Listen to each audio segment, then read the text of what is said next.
यीशु मसीह के पाक और अजीम नाम में आप सबों की सलामती हो। खुदावंद यीशु मसीह का फ़ज़ल और उसका कामिल इत्मीनान आपको हमेशा हासिल होता रहे। मैं हूं पास्टर जावेद असलम और आप देख रहे हैं कलाम सिद्दीक़ यूट्यूब चैनल।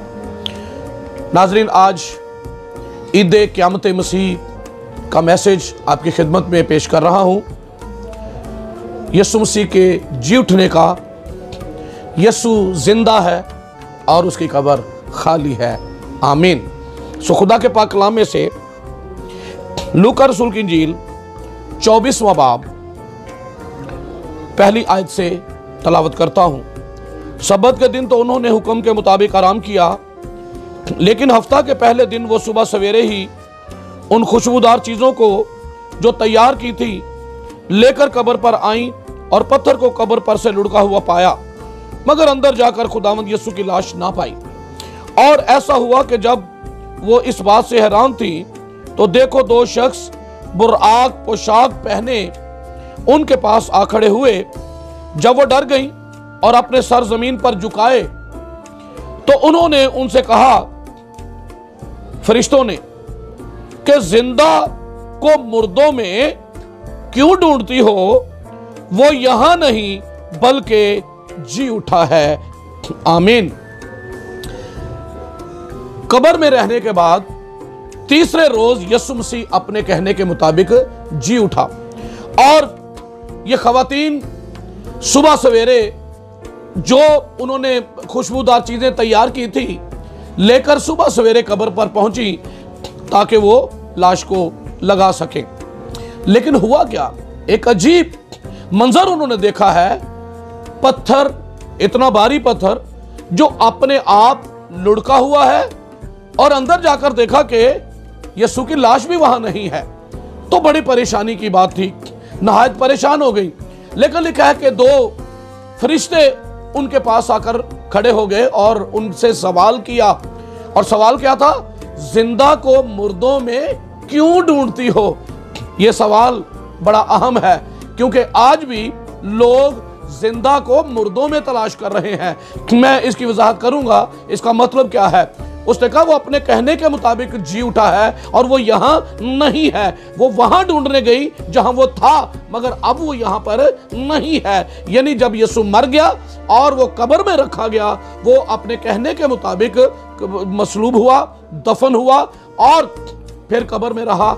लेकिन ये बात वो भूल गए थे कि यीशु ने कहा था कि तीसरे रोज वो जी उठेगा। 100 फरिश्ते याद दिलाने लगे कि वो अपने कहने के मुताबिक। भाइयों और बहनों, बताने की बात जो है वो ये है कि दुनिया की हर कब्र में हर मजहब का पेशवा, हर रहनुमा, सूरमा और वो जो अपनी ताकत के बलबूते पर अपने आप को खुदा समझते थे, लेकिन वो रहलत कर गए और वो अपनी अपनी कब्रों में हैं। लेकिन यीशु मसीह की कब्र खाली है। दुनिया की वाहिद कब्र है जो खाली है। इससे पहले और उसके बाद वाले भी जो कब्र में गया वो कब्र में रहा, लेकिन यीशु की कब्र खाली है। और ये हमारे लिए फतह की अलामत है, ये हमारे लिए फतह का निशान है कि यीशु की कब्र खाली है।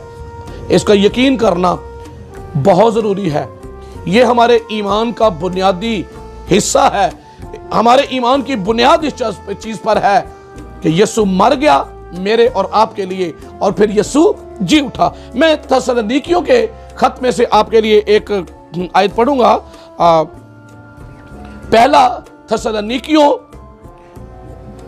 4 बाब 13वीं और 14वीं आयत। ऐ भाइयों, हम नहीं चाहते कि जो सोते हैं उनकी बाबत तुम नावाकिफ रहो, ताकि औरों की मानित जो ना उम्मीद है गम ना करो।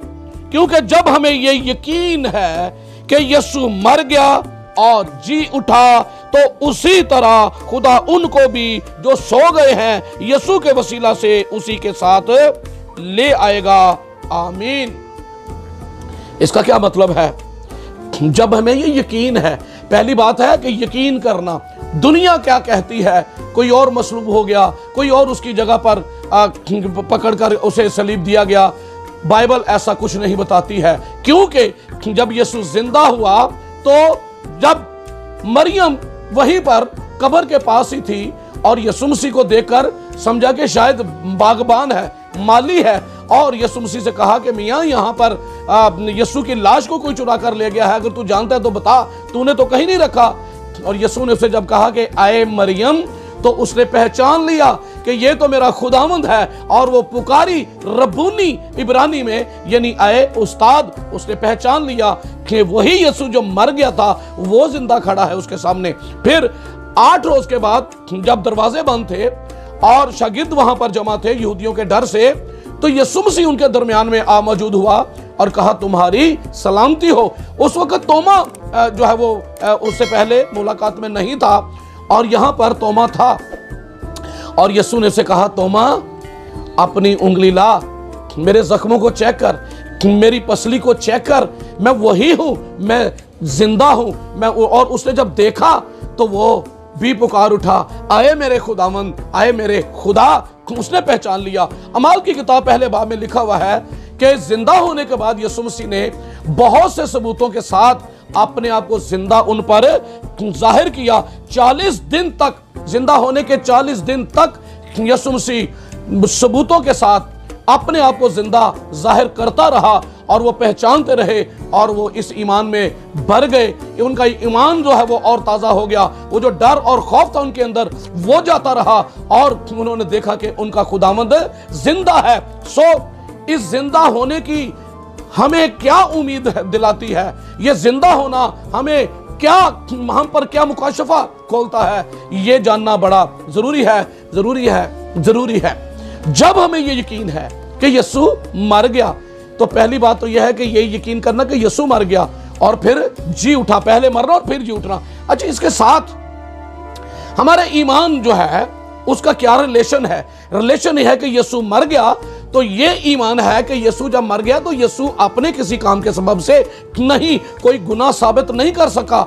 लेकिन जब यीशु मर गया तो मुझे और आपको ये देखना है कि यीशु नहीं मर रहा, बल्कि मैं उसके साथ मसरूफ हो रहा हूं, क्योंकि गुनाह मेरे थे, सजा मेरी थी। जब सजा यीशु ने अपने ऊपर ले ली तो फिर यीशु मरा, मैं उसके साथ मर गया। ये कनेक्शन है ईमान की राह से कि मैं मर गया, यीशु मर गया, मैं मर गया। जब हमें ये यकीन है तो फिर लिखा है कि जब हमें यकीन है यीशु मर गया और जी उठा, तो उसी तरह जो मसीह में सो गए खुदावंद उनको भी अपने साथ जिलाएगा। वो जब मसीह आएगा तो वो उठ खड़े होंगे। इसका मतलब यह है उसी तरह, कैसे? कमजोरी की हालत में, लागर बदन है, बदन जख्मों से चूर है, छलनी छलनी है, और वो कब्र में रखा गया है। लेकिन जब कब्र से बाहर आया है तो मेरा यीशु वैसे कमजोरी की हालत में नहीं था और जख्मों से चूर चूर नहीं था, बल्कि जब जी उठा है तो जलाल की हालत में जी उठा है। और कलाम भाई और बहनों आपके लिए, मेरे लिए ये है कि उसी तरह, यानी जैसे यीशु जलाल की हालत में जी उठा, गुनाह का बोझ अपने ऊपर था, गुनाह का बोझ उसके कंधों पर था, लेकिन जब उसने खून दे दिया, सजा को पूरा कर लिया, तो फिर अब किसी तरह की सजा लागू नहीं होती। और इसी तरह हमारी सजाएं उसने ले ली और हमें उससे सजा से छुड़ाया। और जब यीशु जिंदा हुआ तो फिर हम भी जब मर गए उसके साथ, तो जब यीशु जी उठा तो हम भी उसके साथ जी उठे। तो कहिए, मैं मर गया और मैं जी उठा। कैसे? उसका मरना हमारे गुनाहों के लिए था और उसका जी उठना हमारे गुनाहों की माफी पर मोहर लगाता है। जिस तरह से सरदार काहिन साल में एक मर्तबा कफारा लेकर जाता था खुदा की खास हजूरी में। आप गुड फ्राइडे के मैसेज में, अगर आपने गुड फ्राइडे का मैसेज सुना है तो उसमें ये बयान कर चुका हूं हैकल के पर्दे में, इसलिए मैं अभी बयान नहीं करूंगा। साल में एक मर्तबा जाता था और खून पेश करता था।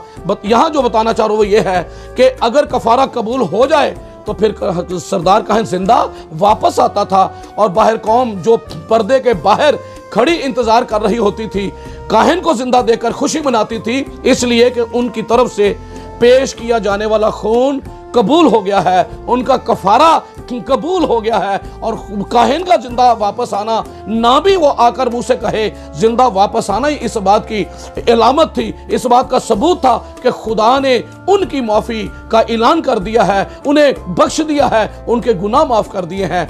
यीशु हमारी खातर मसलूब हुआ, यीशु हमारी खातर कुर्बान हुआ, यीशु हमारी खातर मसलूब हुआ और कब्र में चला गया, दफन हुआ, उससे सजा पाई है। लेकिन जिंदा होना बड़ा ज़रूरी है।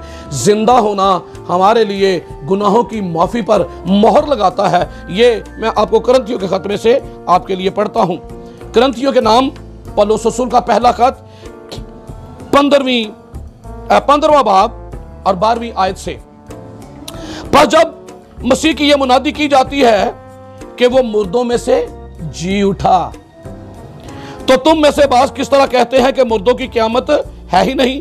अगर मुर्दों की क़यामत नहीं तो मसीह भी नहीं जी उठा, और अगर मसीह नहीं जी उठा तो हमारी मुनादी बेफायदा है और तुम्हारा ईमान बेफायदा। बल्कि हम खुदा के झूठे गवाह ठहरे, क्योंकि हमने खुदा की बाबत यह गवाही दी कि उसने मसीह को जिला दिया, हालांकि नहीं जिलाया, अगर बिलफर्ज मुर्दे नहीं जी उठते।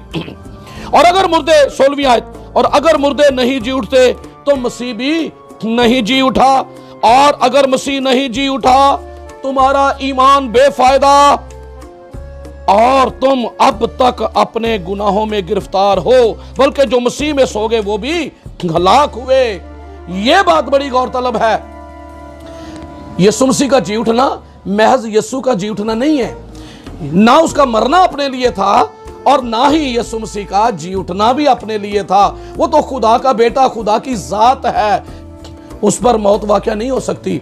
लेकिन जब इंसान बना हमारी खातर और कामिल इंसान था, वो कामिल खुदा कामिल इंसान था, जब इंसान बना तो फिर जब गुनाह हमारे अपने ऊपर लिए तो फिर सजा भी भुगतना जरूरी था, इसलिए उसने हमारे गुनाहों को उठा लिया। लेकिन जब गुनाह का कफारा हो गया तो यीशु मसीह अपने कहने के मुताबिक तीसरे दिन मुर्दों में से जी उठा। सदूकी फिरका था यहूदियों का, वो कहते थे कि क़यामत नहीं, और पौलुस रसूल बहस करता है कि अगर मुर्दे जी नहीं उठेंगे तो यीशु भी नहीं जी उठा, और यीशु जी नहीं उठा तो फिर तुम्हारा ईमान बेफायदा है। क्योंकि कहता हम तो मुनादी ये करते हैं कि यीशु जिंदा हुआ है, मसलूब यीशु की और जिंदा होने की मुनादी तो यही है हमारा कि यीशु मर गया और जी उठा। अगर ये यीशु जिंदा नहीं हुआ तो कहने लगा कि फिर जो मर गए वो घाटे में हैं, जो सो गए वो घाटे में हैं, वो हलाक हो गए हैं, और हमारी मुनादी भी बेकार है और तुम्हारा ईमान लाना भी बेफायदा है, और तुम अब तक अपने गुनाहों में गिरफ्तार हो। बड़े गौर से समझिएगा, आज कई लोग इस ईद को मना रहे हैं, ईद क़यामत मसीह की। ईद क़यामत मसीह मनाई जा रही है, और क्या जी, यीशु जिंदा हुआ है।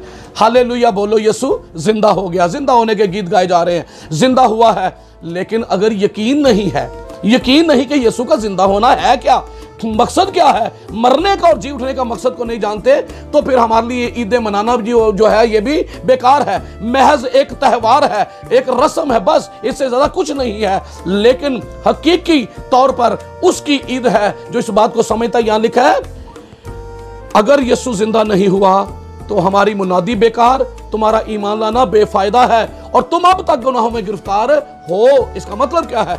जो ये ईमान रखता है कि यीशु मर गया, जो ये ईमान रखता है कि यीशु जिंदा हुआ, वो ये भी ईमान रखे कि उसके गुनाह भी माफ हो गए। अगर यीशु जिंदा नहीं हुआ तो गिरफ्तार हो। आप ईद मनाते हो यीशु के जिंदा होने की, और राग ये है कि मैं गुनाहगार, सुबह की दुआ में भी और शाम की दुआ में भी, अरे हमारे गुनाहों की खातिर तो वो आया है। अगर हम आज भी गुनाह में फंसे हैं, अगर हम आप आज भी गुनाह में हैं और गुनाहगार कहलाते हैं, तो मसीह की मौत और उसकी जिंदा होने से हमें कुछ हासिल नहीं, और हमें ऐसी ईदें मनाना नहीं चाहिए। क्या हासिल हुआ हमें? यीशु का जी उठना यह ऐलान करता है कि हमारे गुनाह माफ हो चुके हैं। और कुलसियों के खत में इसका बयान जो है वो बड़ा वजाहत के साथ आपको मिलेगा। मैं आपके लिए ये हवाला भी जो है पढ़ देना चाहता हूं। कुलसियों के नाम दूसरा खत और 11वीं आयत, उसी में तुम्हारा ऐसा खतना हुआ जो हाथ से नहीं होता, यानी मसीह का खतना जिससे जिस्मानी बदन उतारा जाता है, और उसी के साथ बपतिस्मा में दफन हुए, और इसमें खुदा की कुव्वत पर ईमान लाकर, खुदा की कुव्वत पर ईमान लाकर जिसने उसे मुर्दों में से जिलाया, उसके साथ जी भी उठे।